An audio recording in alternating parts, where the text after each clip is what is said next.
আওয়ামী লীগ যে দোষে সর্বহারা হয়েছে সরকার পতনের পর, বিএনপি কিন্তু ওই দোষী করছে।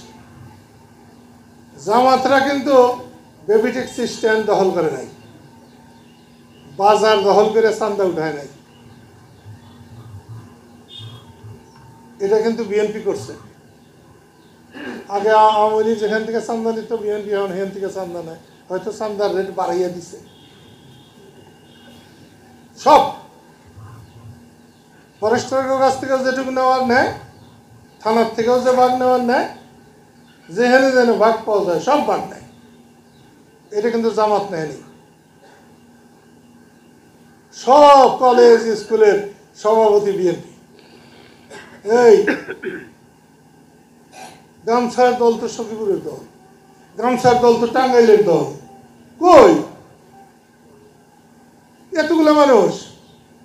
মুক্তিযুদ্ধে আমি যখন একেবারে পিছনে পড়ে গেছিলাম, তখন তো আমার সাথে মাত্র একটা মানুষ আছিল।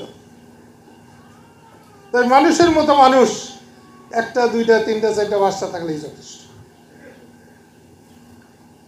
বঙ্গবন্ধু মারা যাওয়ার পরে মাত্র 7 জন মানুষ নিয়ে শুরু করছিলাম। এই যে আব্দুল্লাহ বই রয়েছে, আব্দুল্লাহ ছিল না তখন। আব্দুল্লাহ তার 10-12 দিন পরে খবর পেয়ে গেছে। তামাইটার আব্দুল্লাহ সব সময় অতি অল্প মানুষ দিয়ে শুরু করছি, হাজার হাজার মানুষ।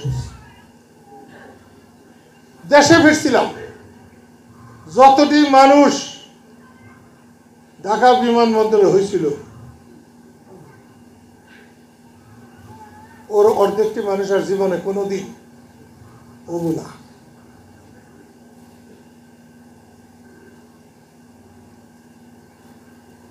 আমি কিন্তু সব থেকে বেশি মানুষ নিয়ে কৃষক শ্রমিক জনতা লীগ করছিলাম। তোমাদের যদি আত্মমর্যাদা বোধ থাকে, তোমরা যদি সম্মানিত হতে চাও, তাহলে পরিশ্রম করতে হবে, মানুষের কাছে যাইতে হবে। তোমরা যে মানুষের সেবক, এটা বুঝাইতে হবে। শেখ হাসিনা আওয়ামী লীগ হলে চলবে না। আওয়ামী লীগ হইতে হবে মৌলানা ভাসানীর, আওয়ামী লীগ হইতে হবে বঙ্গবন্ধু, শেখ হাসিনার না। আজকে যারা লাফাচ্ছেন, এটা আমি তাদের সঙ্গে একমত। আমি জানতাম অত অত্যাচার করলে, মানুষকে অত অবহেলা করলে আল্লাহর তরফ থেকে তার উপরে গজব পড়ে, এবং সেটাই হাসিনার উপরে হয়েছে। কিন্তু হাসিনার জন্য অন্য মানুষ যে কষ্ট করছে, সেটাও আল্লাহকে দেখতে হবে, এবং আমি শিওর আল্লাহ সেটাও দেখবেন। তাই যে কেউ যদি মনে করেন স্বাধীনতাকে মুছে ফেলবেন, বঙ্গবন্ধুকে মুছে ফেলবেন, কাদের স্মৃতিকে মুছে ফেলবেন, তিনি আহামকে স্বর্গে বাস করেন। স্বাধীনতা থাকলে আমরা থাকব।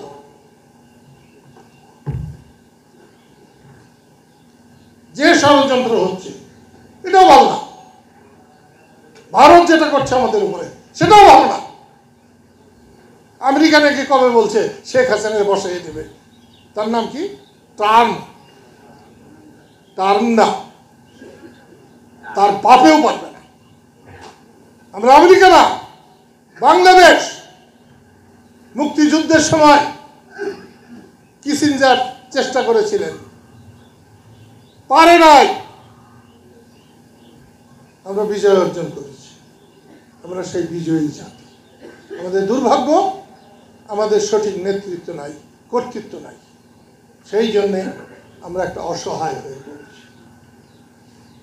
সেই জন্য আবার বলছি, সখীপুরের বন্ধুরা, তোমরা যদি ঠিক হও, আমি তোমাদের সাথে ছায়ার মতো আছি। আর তোমরা